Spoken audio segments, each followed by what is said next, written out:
Okay, the topic today is Tony. It's me. It's me. No, not me. You.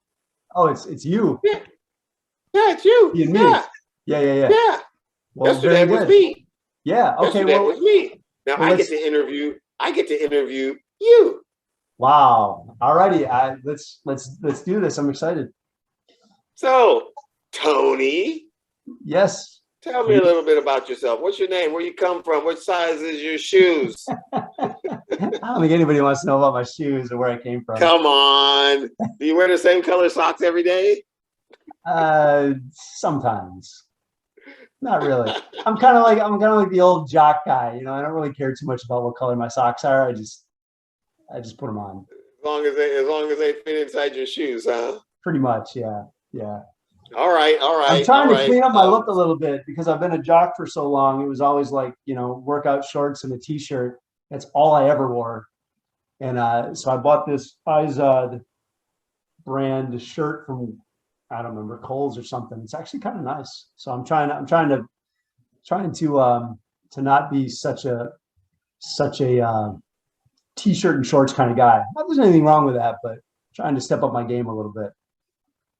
All right, all right. Don't evade the first interview question. I'm What's that? controlling this. All righty.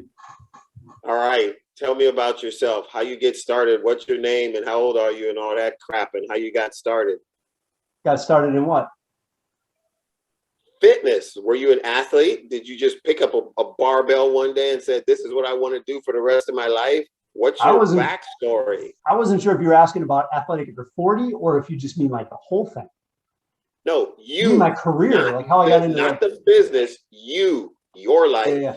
Yeah. So how I got into fitness. Yeah, I was an athlete in high school and then for a couple Stop. of years in college. Stop. I was a swimmer. Stop. Stop. What's your name? Tony, Bevilacqua, Okay, how old are you? 46. Are you sure? Yeah. It's either 46 or 47. Come Maybe I'm on, make maybe I'm make up my 47. mind. I think I'm 40. I'm either 40, I'm 75. I was born in 75. So I think I'm 46. Yes, that's 46. Yeah. Okay. How did you start in your physical fitness career? What led you to that? When I was in college, I always liked athletics. I was fascinated by human performance, always fascinated by human performance. I loved watching the best athletes in the world do their thing. It was just really, really fascinating to me. So I was, and then being an athlete myself, but I wasn't a great athlete. I was okay, but I wasn't great. What sports Uh, did you play? I was a swimmer primarily, like competitive high school. I played everything growing up for fun, but what I competed in primarily was swimming when I got into high school. And then I didn't get a scholarship or anything, but I went to a Division III school and I walked on to their swim team and I swam there for a couple of years. And when I originally went to college, I was going to be a criminal justice major. I was going to be a cop. Holy And smokes. I went to a couple of criminal justice classes and I'm like, I don't want to hang around with a bunch of bad guys. It wasn't, the energy wasn't right. I'm like, this just doesn't fit. So I think somebody mentioned to me like, well, why don't you do something in the fitness end? Because I know you like that. And I said, and I kind of looked into it. So that's where I dove into that and got into kinesiology, exercise science, really got into biomechanics because I love human movements. And then after my second year of college, I really got into drinking and partying. So I actually, Woohoo, baby. yeah, so I stopped swimming and just kind of went down this completely other road. I still really loved studying human performance, and I liked what I was doing, but I really liked drinking and partying too. So I kind of went down that road, and I did that for many, many years. So I graduated with an exercise science degree. Went for when I graduated from college, I had a job at a local health club, and it was like an internship. And I remember like the owner owned like 6 or 7 clubs in Wisconsin, Southeast Wisconsin, and he's like, I can't pay you, a regular salary, a regular, I think like I can't pay you minimum wage. Minimum wage was like, I don't know, it was like $6.50 an hour or something like that. And he's like, but how about we do this?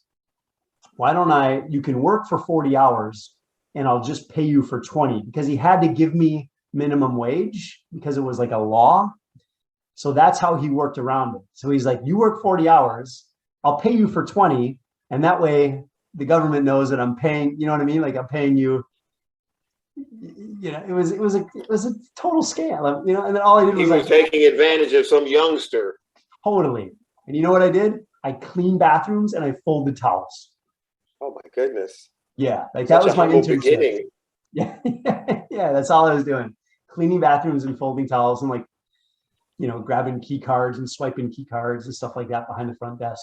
But the good thing is I did meet my wife there. So I ended up meeting her there.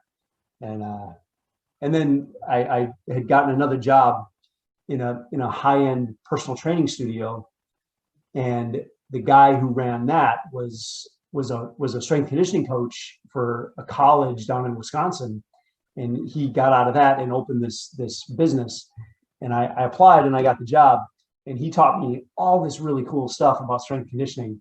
And he was the guy that really kind of set me on the course where like I wanted to be a human performance coach, because he kind of showed me more than just what the traditional gym was. When I was in the traditional gym, folding the towels and cleaning all the thing, everybody in there, including my coworkers, were all like kind of bodybuilders, but they were like, some guys were on steroids and I wasn't interested in that. A lot of guys were on steroids. It was all bodybuilding stuff. So everybody's like flexing in the mirror and it was all about just your aesthetics. And like, I kind of got caught up in that a little bit and I thought it was pretty cool. So I was doing some of that, not the steroids, but like the bodybuilding stuff. But once I met this other guy and he introduced me to like human performance, it kind of shifted my gears and I started thinking completely differently. And that's what kind of set me off. And then I just chased everything human performance. So instead of being the bodybuilding guy, I became like, how do I get the human body to perform incredibly well? And I kind of I worked there for a while, then I worked for myself for quite a while, and I was chasing down all kinds of these other strength conditioning coaches and try to learn as much as I could from them, from some of the best in the world. And I was always frustrated, and we've talked about this before, but I was always really frustrated with what it meant to be fit. Right? Like you and I, we cover this topic quite often. Like, what does it mean to be really fit? Like, I'm a fitness professional. I guess this was before what is now known as CrossFit. Yeah. So like, I as a strength conditioning coach, you take athletes and you give them a base of strength conditioning that's going to lend itself very well to whatever the sport is, right? And like I had kind of an idea of what I wanted to do to make these athletes better, but there was no clear definition of what it meant to be really fit, right? Like, and different athletes were making different claims. The endurance athletes, like the triathlete people, the Ironman, like was the fittest person in the world. He was claimed to be the fittest person in the world by I don't know, Men's Health magazine or something like that. The boxers claimed to be the fittest in the world, and everybody kind of had these claims, but nobody really knew how to exactly measure it. And that was kind of frustrating to me. Nobody could really truly define what it meant to be fit. And that weighed on me, like that really weighed on me. And then in 2005, it was 2005 or 6. This thing called CrossFit showed up, and the guy that created CrossFit, this guy by the name of Greg Glassman, who turned out to be he's a horrible person, but brilliant in the sense smart guy, but a horrible person. Well, if you know his just the most recent thing that's gone on in CrossFit, he ended up stepping down because he was doing a lot of things that were just not good things. So we'll just leave it at that. So, anyways, as a man, he's a pretty he made a lot of really bad mistakes, but he did bring something to the world. He was able to define this thing called fitness, and he did it in a very elegant way, and he showed his work and he mapped it all out, and he used math and data and like, here's how we measure it. Like and he created a formula, work capacity across broad time and modal domains. And I dug really deep into that stuff. Like, it was so fascinating because there's finally somebody who could truly define what it meant to be fit. And then he created this thing called the CrossFit Games. It was the test to find the fittest human beings in the world. And just as a sort of clunky kind of, way of looking at this, kind of a layman's kind of way of looking at this, and not getting into the details and the math of the whole thing. But basically what it means is you have to be good at just about anything, right? You have to have a tremendous amount of work capacity to be able to do all of the things that may come up. So when you watch the CrossFit Games and you watch these athletes in the CrossFit Games, it's so fascinating because one of the most interesting things was when you show up as one of those athletes, you don't even know what the events are going to be.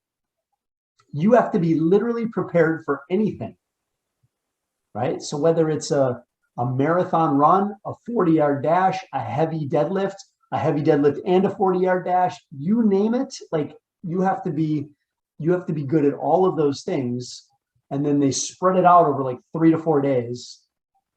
And they give you multiple events. You don't even know how many events are going to be. There might be 20 events, right? And the person that scores the most points over the course of these 3-4 days is crowned the fittest person in the world, right? So it wasn't just the strong men who were showing up and winning. It wasn't the endurance athletes that were showing up and winning. It was the person that could do all of it. And that's where I'm like, I guess this fascinated you. Oh, dude, like finally there's a way to really figure out what this fitness is. And it turns out this type of strength and conditioning, when we develop somebody's broad general fitness, which is really what this is, when we really develop someone's work capacity, their ability to do work, physical work, no matter what the work is, when we develop all of those areas, it makes these really powerful, strong, well-conditioned athletes that when you place them in a sport, whether it's the sport that they've been practicing for many, many years, or maybe they want to pursue a new sport, they've got this base of conditioning that will literally allow them to pick up any skill in any sport. They have to go and they have to practice that sport to be good at it, but they have this base level of conditioning that allows them to basically pick and choose whatever it is that they want to do. And then I'm like, this is pretty cool for everyday life too, because life is kind of a sport, right? You and I, we're not necessarily training for any particular sports. Like we're not football players. I'm not a swimmer anymore. I'm not a soccer player. So we're not training specifically for that. But I find that when we develop all of these areas of fitness, it helps us in our everyday life too, because if we want to go and do some of these things with our kids, maybe our kids want to go play basketball, maybe our kids want to go ride bikes, maybe our kids want to go skiing, whatever it is that we want to do, if we have the physical capacities, if we have this really good base of fitness, we can literally go out and do or play anything that we want to play. Right? We still have to develop the skills. Don't get me wrong. Like you have to develop the skills of those sports, but you've got this base conditioning where you never have to worry about your conditioning. You can just show up and do stuff. And that's the essence. That's fitness. And the real world, we have to be prepared for the known and the unknowable, because sometimes stuff comes up where we don't even know. You've explained fitness.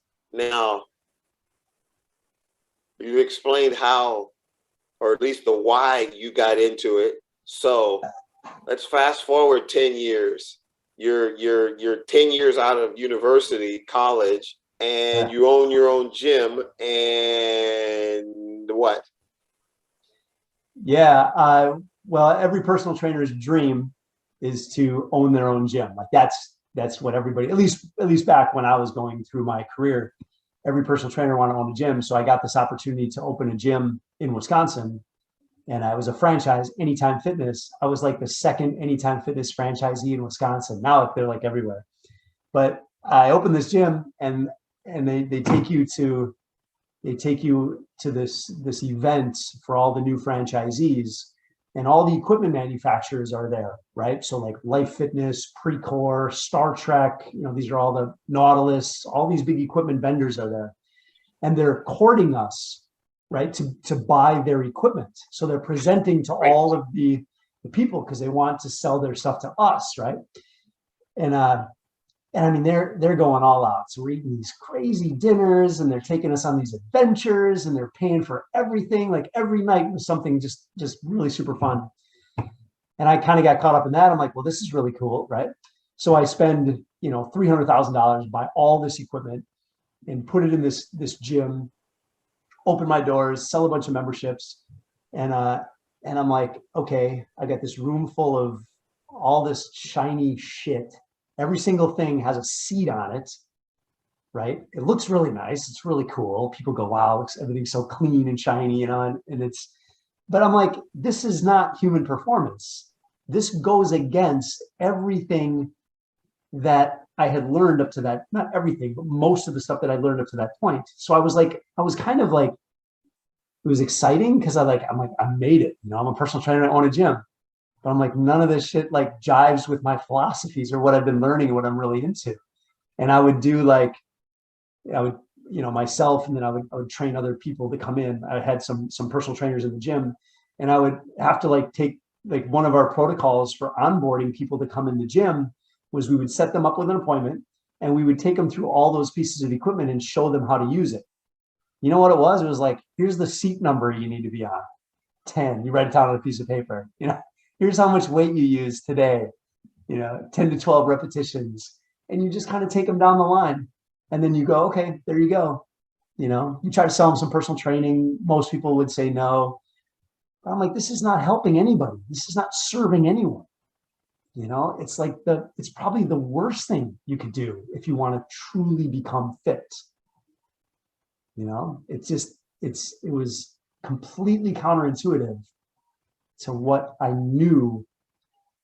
This was a little bit before CrossFit, so I didn't really know what fitness, how to really define it, but I knew something was wrong.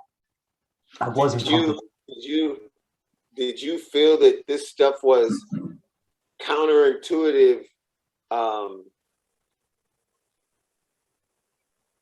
pre-CrossFit, or just after you achieve this goal and after your studies of human performance and you understand human performance, you've heard and read about this Greg Glassman dude, and now you're in a big room full of machines? Yeah. And actually the Greg Glassman thing didn't happen until after I opened that gym. So timeline, CrossFit wasn't a thing. So this was like 2001, maybe 2. I owned that gym for about 5 years. And it was during the time that I had that gym that I found CrossFit, Greg Glassman. I had a bunch of people in my gym that were talking about it. They're like, hey, have you heard of this thing called CrossFit? And I'm like, nah, I figured it was just another one of those. Because as you know, there's so many gimmicks and just BS out there. And people would kind of get caught up in it. And all that crap. Yeah. And I used to kind of chase those things, because I thought I was staying cutting edge. And then I kind of realized that it's all the same shit, just repackaged. So I kept blowing it off and blowing it off and blowing it off. And finally one day I went to the site, and it was this just kind of shitty ass site. And it had daily workouts posted on there. And you looked at the workouts and you're like, actually doesn't look too bad. It's like 3 exercises in 15 minutes. Like it looked pretty easy. And then finally, I did one, and it was Fran. Surprisingly enough, that's a lot of CrossFitters stories. Their first workout, at least back then, was Fran. And I did it, and I mean, it crushed me. It just destroyed me. I never felt so awful in my life. And it took me 15 minutes. It was crazy. And just to give you some context, the best in the world have done it in under 2 minutes. It's thrusters and pull-ups, 21, 15, 9, 95 pounds on a thruster. To be able to perform that in under 2 minutes is insane. It's insane, So I did it in 15 minutes, and so I did it, and I was sore and I felt awful. I was laying on the floor. I never felt that way before, not even in my swim workouts. And I'm like, there's something to this. There's something here. If I really did these things, I'm gonna get crazy. Something's gonna happen here. There's something magical about this. So then I had a buddy come in, the next day, and his name is Mike, and he was an ex-college wrestler. And I'm like, dude, you got to try this thing, right? And he had been out of wrestling for a number of years, maybe 5 or 6 years. He was in okay shape, but he was more like, he got into like a lot of the cardio stuff. So he was like running and biking. I think he was even like getting into triathlons and stuff. And he would come in and do a little bit of weight training, but nothing real big. So he was really into the cardio stuff. And I'm like, dude, you got to try this. Right. And I wrote it down, and I'm going to show you. This is really funny because I've got it. What, here. the original I wrote paper it. that you wrote it on? This was in like 2005. I wrote this down for my friend Mike, and it's, if you look at it, it's friend, right? And I'm like jotting it down. I'm at my desk in my office, and I'm like jotting it down on this little crappy piece of paper. 10/4/05. It's dated October 4, 2005. So I give it to him, and he goes out and he does it. And he comes back and he's like, dude, I'm like, that just kicked my butt, because I had no idea it was going to feel like that. And I'm like, okay, cool. And he comes back the next day with his wife, and his arm is like, it's like this big, one arm. He goes in, he's like, dude, do you know anything like about this? I'm like, oh my God. I'm like, does it hurt? He goes, no, he's like, it's a little tight, but it doesn't really hurt. And I'm like, you need to go check that out. And his wife goes, I told him. I'm like, you need to go talk to somebody about that, because something is wrong. So he went. And what did he tear? He didn't tear anything. He had rhabdomyolysis. And it's this thing called rhabdo. And it's pretty dangerous. He was in the hospital for 3 days.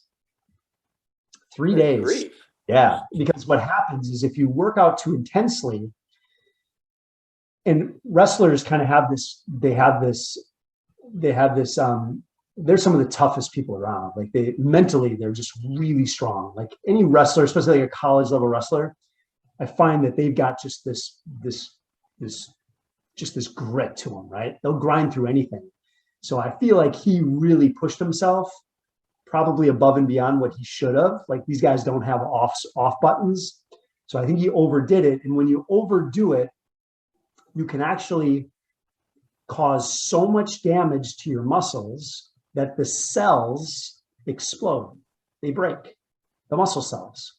And when they break, all of the stuff gets spilled into the bloodstream, and a lot of proteins and all kinds of other stuff gets spilled into the bloodstream, and it goes to your body, has to start cleaning up, right? So your bloodstream starts sending it to the liver, starts sending it to the kidneys to be excreted, and it can shut your kidneys down. And if your kidneys shut down, you die. So what they do is when you go to the hospital, they put you on an IV of fluids, and they just fill you up with fluids to make sure that your kidneys are constantly flushing. So he never got sick, never died, nothing like that. But he got better. Obviously, he's still training to this day. But when I was moving to North Carolina, because I ended up selling that gym, and we ended up moving to North Carolina, and he gave this to me, and he's like, and he became a CrossFitter, actually. And he gave me this. It was like, 3 or 4 years after this had happened, before I moved. He goes, here you go, man. He's like, keep this. Just remember this. You tried to kill your friend. So it's always been sitting on my desk. Cool. So, yeah, it's an interesting story. It's maybe not, but then it's one thing that I learned too was like we have to be careful. Like we have to really be careful with what we're doing. And it gave me a sense of like, we have to really, if we're going to be coaching someone, there's a lot of responsibility here. If we're going to teach someone how to become fitter, and we've got these really powerful tools, we have to be really careful, because we can really hurt someone, right? And I learned, I've made it a mission to learn how to make people fitter, but how to do it in a very, very safe way, because dosage matters, mechanics matter, and that's when I started really getting into human movement and biomechanics, and even just the physiology of what happens during recovery. Like we have to really be careful with all of these things. So nobody's ever had rhabdo since. It was just an interesting story in the beginning. We have some powerful tools, and with power comes responsibility. We have to be really, really careful with what we're doing with folks, Okay. So now you're uh, a top level world class athlete coach, Me? strength and conditioning coach. Didn't you coach a couple of world class athletes? Yeah. Yeah. So, I started, Oh, by the way, humility looks good on you. yeah, I started getting into CrossFit. I opened a CrossFit gym in Wisconsin, and it was like people would walk in the gym and nobody even knew what CrossFit was. And they would walk in and there's like, where's the treadmills? Where's the workout equipment? And they would laugh. Like they'd be like, you're not gonna, you're a joke, So I would get these things and I'm like, I knew what I wanted to do. So I stayed focused, ended up moving, coming to North Carolina. And during my time with CrossFit in Wisconsin, I got really into Olympic style weightlifting. It's part of CrossFit, but the movements and the biomechanics really fascinated me. Like for some reason, I was just really attracted to Olympic style weightlifting. And I'm a skinny dude. Like I was never like this big monster of a guy, but I just wanted to be really good at this. I wanted to really understand it. And so anyway, I sell my gym in Wisconsin, moved to North Carolina, start teaching some classes here. I immediately joined a CrossFit gym, started teaching some classes, started running an Olympic training class. And then somebody came up to me and they said, hey, why don't we open a gym that's your gym and you can do all the programming, you can do everything. And I'm like, yeah, let's do it. Right. So that's where I met you. And had a fortunate event where someone had come in and they wanted to be a CrossFitter. So I'm like, okay, great. So they came in and I started showing them some things and, showing them some different movements and techniques and started working with them. And then I'm like, you know what, let's try this thing called weightlifting. So I put a bar in her hand and I took her through some of the different drills for snatching and cleans. And like, I never saw anybody like catch on to it so quickly. So I want to give her the majority of the credit. She was able to catch on to the things I was saying like this. And I'm like, like that's amazing. Like, these are really complicated technical things. It would be like having someone show up at the golf course for their first day and having a coach there, hand them a club and be like, okay, I want you to listen to me. Here's how we're going to do this thing. And they start smacking the ball like 350 yards. Yeah, like it was like shocking, and I'm like, it's kind of incredible, right? So needless to say, we developed and developed and developed and developed and developed. And she ended up becoming a CrossFit Games competitor and then also a Team USA weightlifting athlete. She was amazing. And then we had another girl come in and she became a Team USA athlete. So yeah, we traveled all over the country, even internationally we were at the Olympic Training Center, like all kinds of really cool stuff. And it was super, super fun. But it was at the expense, for me, it was at the expense of a tremendous amount of my time. And I have a family, I have a wife and a son. And all of the time that I was spending in the four walls of that gym, doing something that I loved and I was really passionate about, it, helping so many people. It was so fun, but I knew that I was taking away from what I have here in my home. And it started to grind on me more and more the older I got. So that's when I decided to step away from the gym, and I can't leave human performance because I love it so much, and not just human performance, but helping people. I want to help people get better, and I know what's possible working with guys like you, working with elite level athletes, like just building up the capacities of people. It's amazing what people are capable of. And if you show them the way and you give them the light and you show them how to train, how to be strong, how to eat properly, how to make sure that you're recovering well, when you bring these things together, you can make some amazing transformations and you can be incredible. And it doesn't even matter how old you are, right? So I'm like, okay, I think I hear about these coaches like doing these online things. And I'm like, I think the only way I'm going to be able to escape the four walls of the gym, 15 hours a day in the gym, is if I figure this thing out online.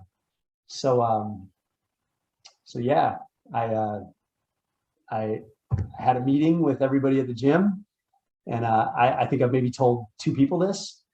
I bawled my eyes out at the meeting when I resigned.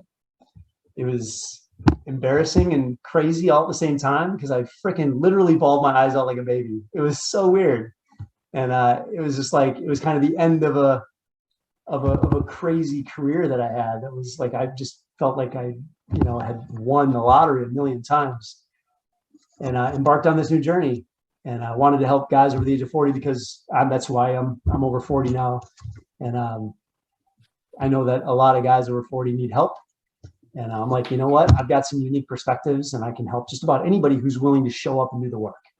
If I can just show them what they're capable of and believe in them and show them a better way, because a lot of guys are still stuck in some of the old school. They're showing up at those gyms and they're still going through those machines, right? Like, I know that world is alive and well because I still see it. Yeah, but don't those machines give you something? I mean, yeah. I remember signing up for Lifetime Fitness, 100 years ago, and went in there and did that for a couple years and felt big and strong and not necessarily fit, but the machine's got to do something. Yeah, something is always better than nothing. But again, when we look at human performance, when we create someone who's fit, we need to come up with something that's going to lend itself very well to the rigors of life. And those machines, when you're sitting down and you're sliding the pin in, and you've got this really comfortable chair that you can sit back in, and I just work on my deltoid. I'm pressing up overhead, working my shoulders. The carryover into everyday life is like, it's really poor. It's really, really poor. It's so poor. And there's such a better way. And it's very inefficient. Like, it's so inefficient. You're going to spend so much time, and that was one of the things that always frustrated me about bodybuilding routines, was just the amount of time it took. I mean, I remember, like, I would do chest and tries like 2 hours in one session. I would spend an hour doing triceps like this. Ouch. Yeah. Ouch. Like an hour and a half doing pecs, bench in, flat bench, incline bench, dumbbell bench, alternating arm dumbbell bench. You pick, like, you could spend all this time doing this. And maybe there's a little bit of aesthetics there, but I was so interested in human performance. When I was in my best bodybuilding time, I knew that I felt very different than when I was a swimmer. There's a different feeling. I was just kind of bulky to be bulky. I wasn't fast. My performance slowed down. I couldn't run very well. A lot of things didn't work like they used to.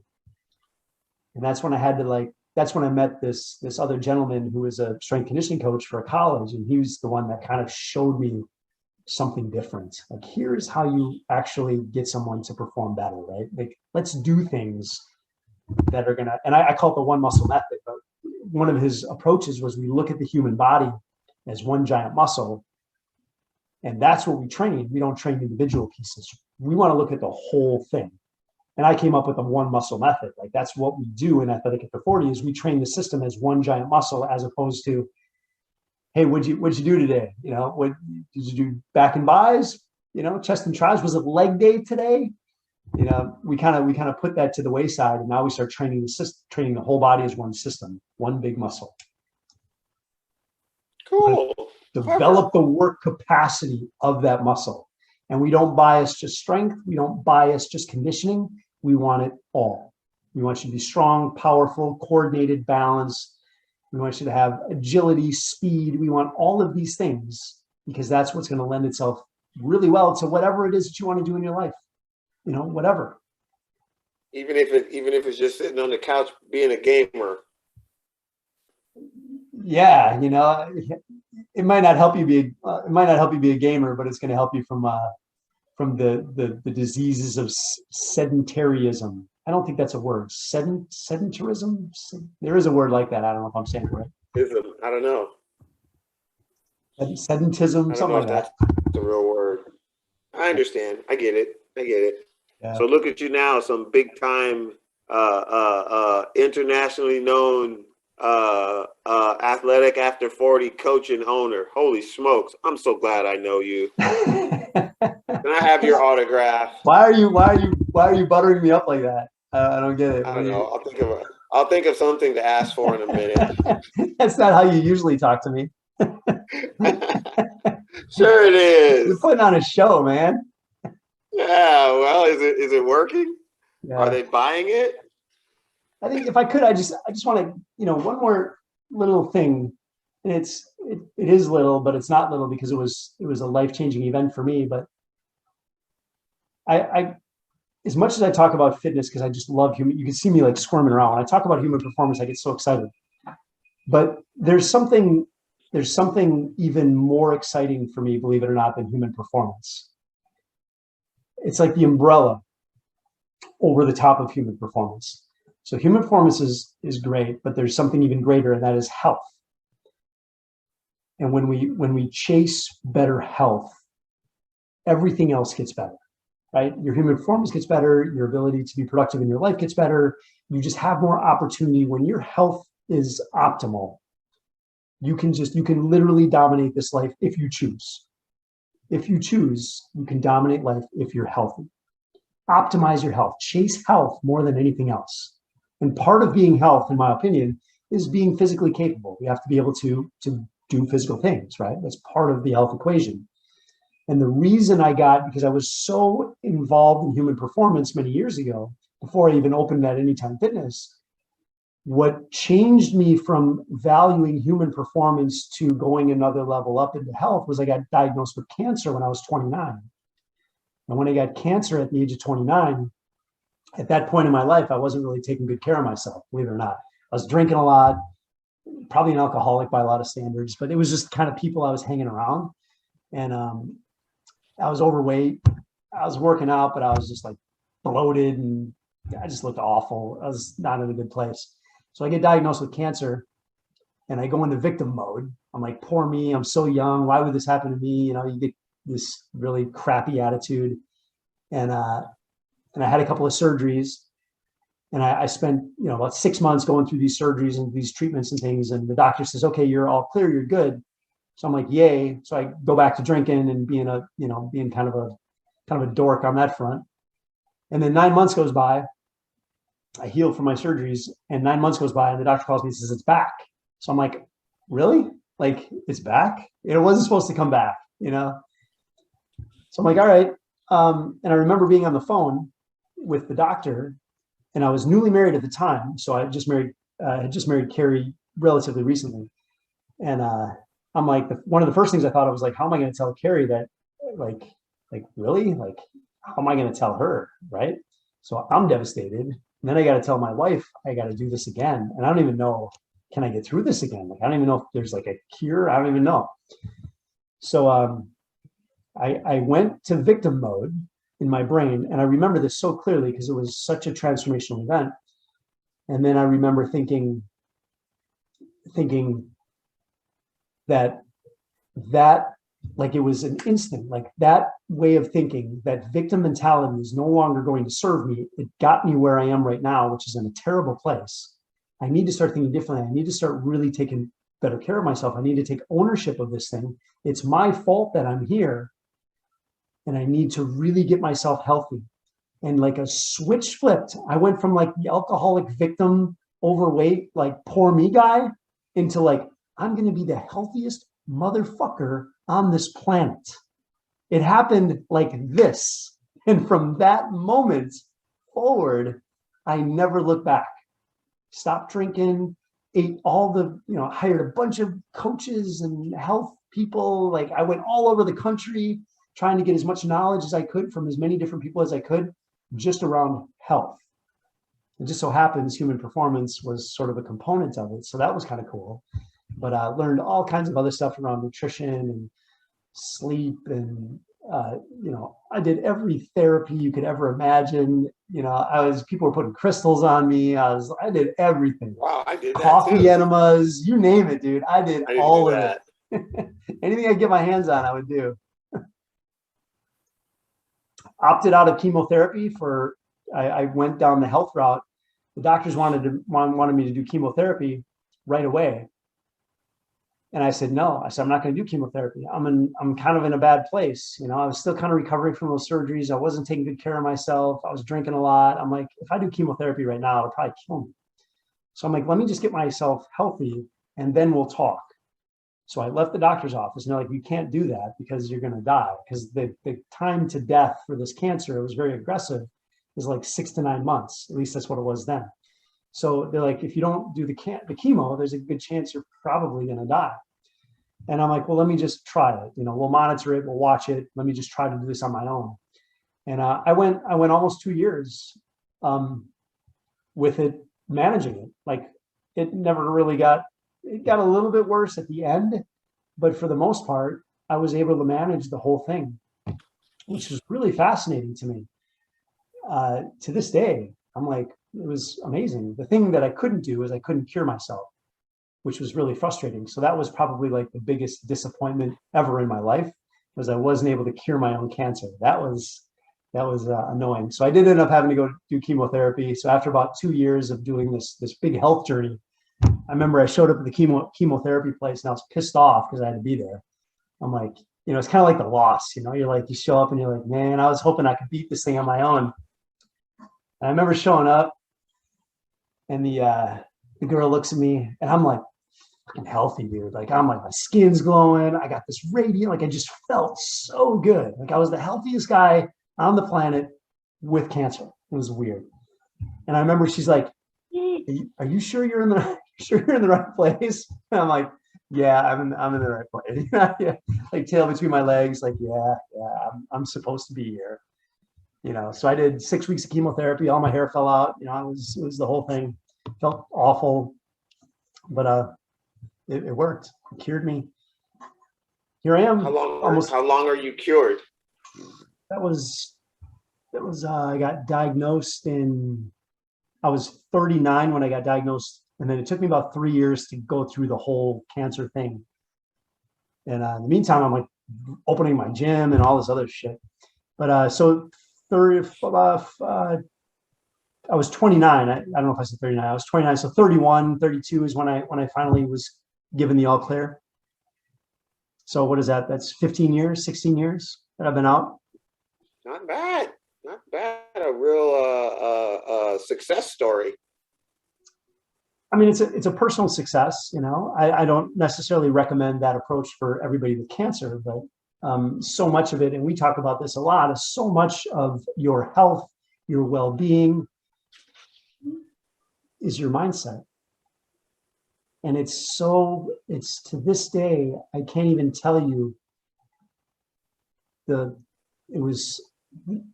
transformation that happened in my mind on that call. It was so powerful. It was overwhelming. Like I almost get teary-eyed thinking about it because it was so powerful. I literally changed my entire life. I became a completely different person in the drop of in a moment.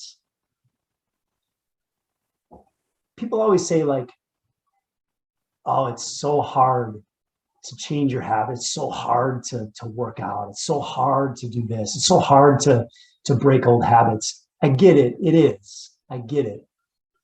But look, it's possible to change everything in a second. You know what I mean? Like it's possible. I hear what I hear what you're saying, and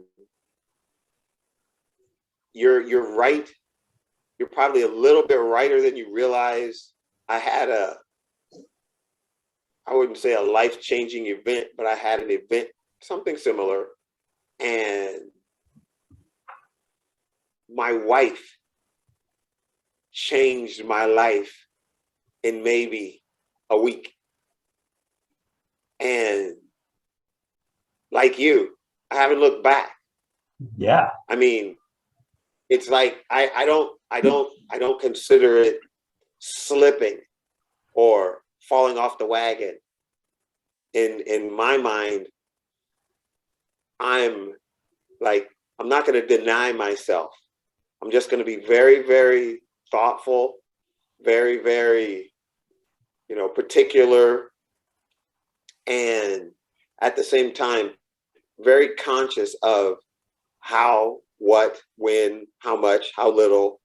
And my philosophy on hard, life is hard. It's supposed to be hard. If it was easy, everybody would do it and be good at it. That's why so many people struggle through their life in health and business and marriage and whatever, because life is designed to be hard. And if we were all good at it, then life would suck because everybody'd be perfect. Yeah. And it's real cool when you can be better than the guy sitting next to you on the bus, you know, or sitting next to you in the car, dropping French fries down his shirt, sucking on that. Oh, right, the large pizza with the large Diet Coke. You know. Yeah, for sure. I met a guy yesterday. He said, "Yeah, man, they come to cut my trees." And he was dad. There was 4 or 5 of them. And, "Oh, this is my dad." And he says, "Yeah, man, I'm an old man." And I looked at him. I said, "Man, how old are you?" He said, "I'm 64. I said, "You're not an old man." I said, "I turned 63 last week." Yeah. I said, "Why did you?" And I asked him to his face. I said, "What happened?" "Oh, man, I got old." I said, "I didn't ask you if you got old. Everybody gets old." I said, "What happened? Why did you stop?" "Oh, man, you know, too many of them burgers and too many of them ribs and collard greens." I said, "I eat burgers. Love collard greens." Yeah. I said, "Ribs? Hell yeah, we had ribs last week." I said, "What happened?" He couldn't answer. He couldn't answer. It's like, what do you think is like, the difference between him and you? Besides the obvious. It's a couple of things. I think the one thing that is, to me, is obvious is I know better. And the saying is, if you know better, you do better. Well, if you know better, you should do better. Not everybody that knows better does better. But I know better. And it's not like I know what not, I know better. It's like I know what to do. I know what not to do. And I actually do it. Yeah. Isn't that the G.I. Joe? Knowing is half the battle. Yeah, the problem is only half the battle, because there's a lot of people that know what to do but don't do it. Yeah. I mean, it's I'll tell you in a heartbeat. For me, it's easy. It doesn't take a lot of effort. It doesn't take a lot of strain and gnashing of the teeth and oh, I don't want to do that. But in the very next breath, I'll tell you without hesitation that sometimes I really don't want to go to the gym. I drag my arse to the gym, but once I'm there, it's like, oh yeah. So why do you still drag your ass to the gym? In a few words, it's kind of like, I know me, and I know I'm gonna push myself until it hurts. And who wants to hit themselves on the finger with a hammer?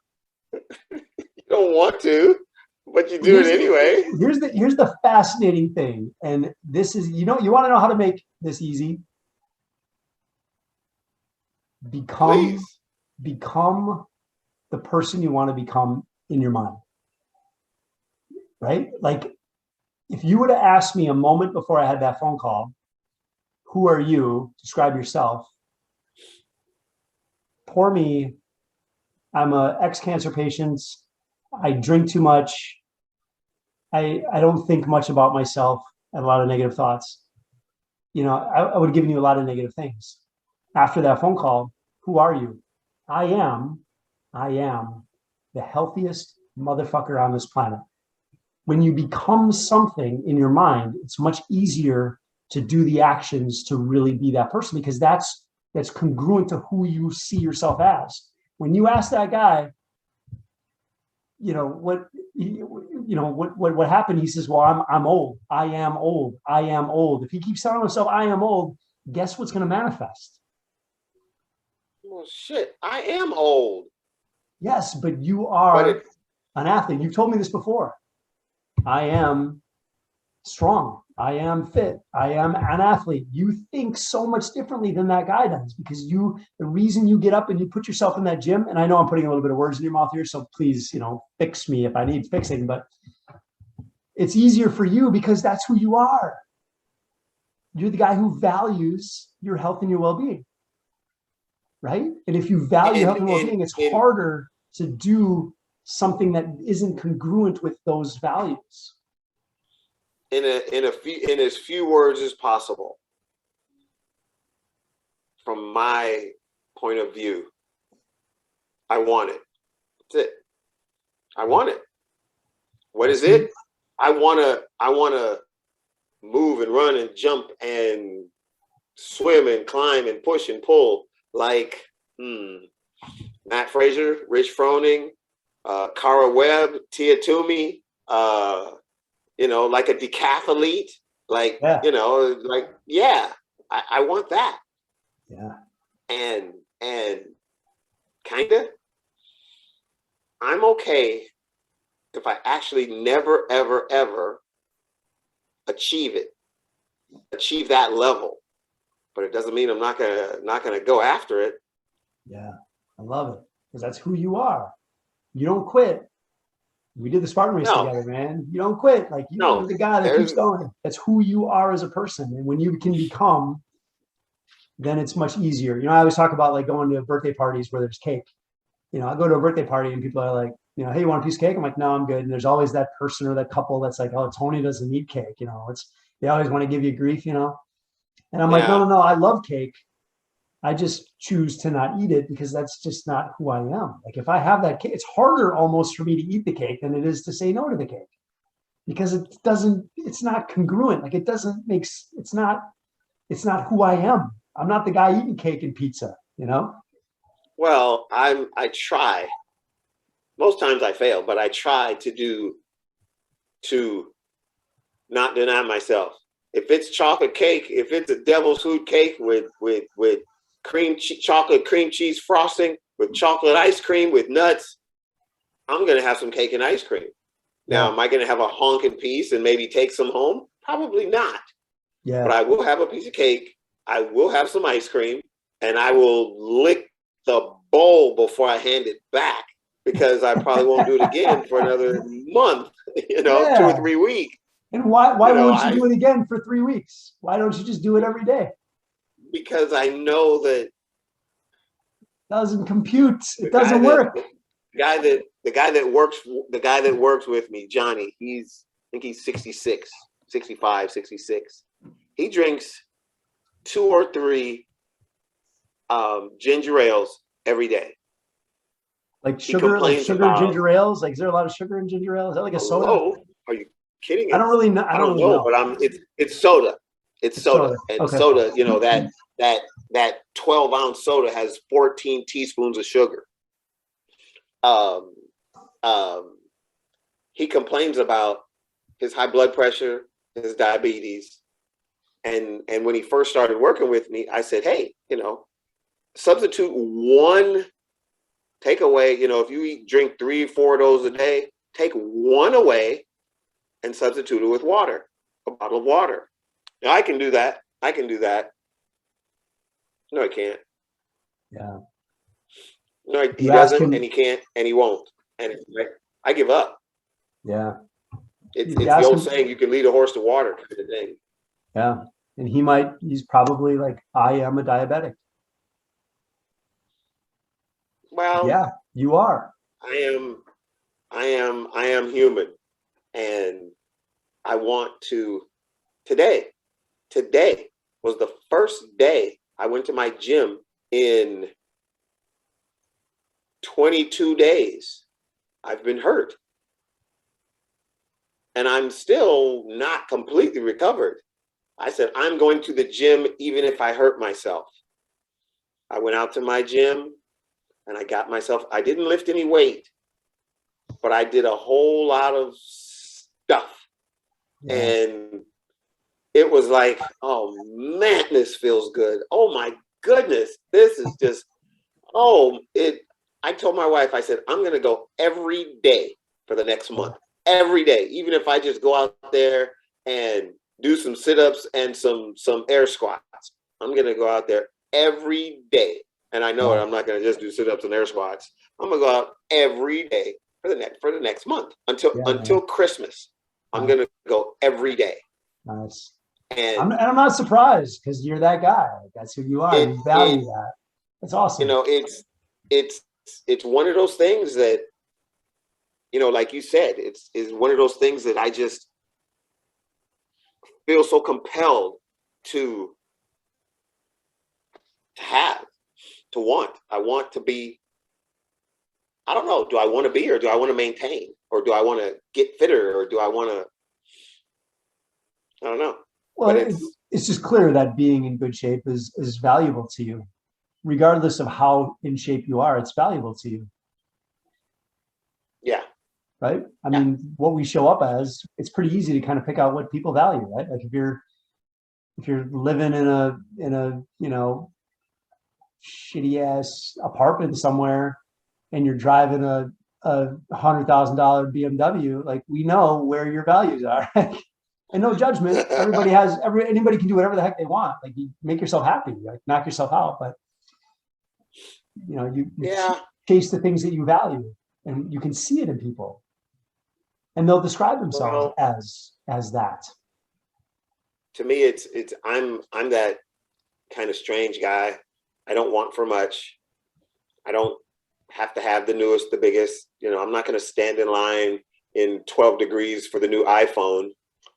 You know, because after the first day, you can get them everywhere, you know, and just because I got them, you got it on the first day, I'm going to get it in a month and have the exact same phone as you. Yeah. Oh, and by the way, I do not own an iPhone. Yeah. Not at all. Get with it, man. What's wrong with you? Android guy. What's wrong with you? So anyways, so there we go. There's my sort of short story, but hopefully it. And what a story it is. Holy smokes. And now we bow down to Tony. No, we're unworthy. Nobody bows down. We're unworthy. Join the team. There is no, you know, it's not about that. That's not at all. We humble ourselves to you. That's not what it's. No, I hope you know that's not what it's about. Oh, come on. You don't think I humble myself to you? Every time we chat, I'm in a prostrate position. A prostrate position? What are you talking about? I don't even know where you're going right now. I'm anterior to the floor. What are you talking? I have no idea what you're talking about. I prostrate myself to you. You're crazy. You're absolutely crazy. You're out of your freaking mind. And that's just one of the reasons why I love you. It's one of the reasons why I love you. You wait till you get my age. You just wait. This is what you have to look forward to, young man. Did I do that goofy little figure thing too? Yeah, you just wait. You just wait. My grandpa used to do that. Yeah. Oh, what are you trying to say? Yeah, exactly. You just wait. Your turn is coming. Something you have to look forward to. Bring it on. Bring it on. It's all good though, man. If I could be this fit in 10 years, I'm cool with it. Dude, I tell you, you're my inspiration, man. I want to be like you when I'm in my 60s. And I talked to a guy today, I think I told you, he's 70 years old. He's ex-Olympian, still keeping himself in great shape. And he tells me he can still clean and jerk over 200 pounds. I'm like, that's amazing. Jiminy. Huh? Jiminy. Yeah. I'm afraid. It's nuts, you know. You can. I'm afraid. You know? I'm afeared. You can. I'm afeared. You can be amazing. Well, we're all amazing. What are you gonna do with it? Oh yeah. When you're amazing, you have to you have two options. You either maintain it or lose it. Yeah, right. Use it. Because we're all amazing. We all have gifts to give to the world. What is your gift? How are you gonna show up and present that to the world? Like that's important. You know, and I think unfortunately too many people they're not giving their gifts. They're not giving the gifts to the world. Everybody has a gift, and it's like, you know, some people, my gift is gaming. No, it's not. Your gift is, you know, you get up every morning, you make your bed, you line your shoes up in your closet, and you hang your clothes when you come home instead of throwing them on the floor, because that shows a level of organization. But what you're actually good at is you game. But in the real world, you're organized. Something as simple as that. You know, how many people get up in the morning and don't make their bed? I make my bed every day. Jolene says, my wife says, last one out of bed makes the bed. Even if I'm the first one up, I make the bed every day. Yeah. There's not a day that goes by that I'm not going to make my bed. And my shoes are lined up in my closet, and most of my clothes are hung. If they're not hung, they're folded. Yeah. I was listening to a guy once. There you go. Even if I fold them and throw them on the floor. Yeah. I was listening to this guy, and he said, I always want to set myself up. I want to set up my future self so that my future self gives my today self a high five. So he used the example of like doing a meal prep, you know, like he'll prep a meal for later on in the week, and he'll go into the fridge and he'll grab that thing and he'll go, thanks, man. Like he's thanking himself from the past, you know, because he's helping himself out. Like he's hooking himself up. Cool. Yeah. I thought that was an interesting perspective. I'm like, that's really awesome. I'm going to have to apply that. That is because a lot of times I will make my lunch tonight. Yeah. So that all I have to do in the morning is get up and throw it in my lunchbox. Yeah. You're hooking up your future self. Like you're helping out yourself tomorrow. Like you're giving your buddy who's you. Yeah. I thought that was cool. I'm gonna start thanking my future self. Yeah. And he's pretty legit. He was the guy that wrote the book, spent 25 years in the armed forces and wrote the book on interrogations for the CIA and the FBI. Fascinating dude. His name is Chase Hughes. Check it out. He's got a book called 6 Minute X-Ray. It's fascinating. What's it called? 6 Minute X-Ray. His name is Chase Hughes. So plug for Chase Hughes. I've listened to so many of his talks and everything. He's just so fascinating. But yeah, really, really interesting. 6 Minute X-Ray. Yeah. Just look up Chase Hughes. It's pretty cool. All right. Anyways, Chase Hughes. I gotta go. I gotta fly. Don't we need to program for these guys, or they get a day off tomorrow, right? No, we never get days off. But anyways, thank you for asking those questions. That was it was really fun. Yeah, it's not very often that I get a chance to talk to myself. It's good to get to know you. Yeah, it's good to get to know you, and we look forward to meeting the future you. Yeah, me too. I'm excited. Yeah, every day. Yeah. All right. Peace. We'll do this again. Yes. Later.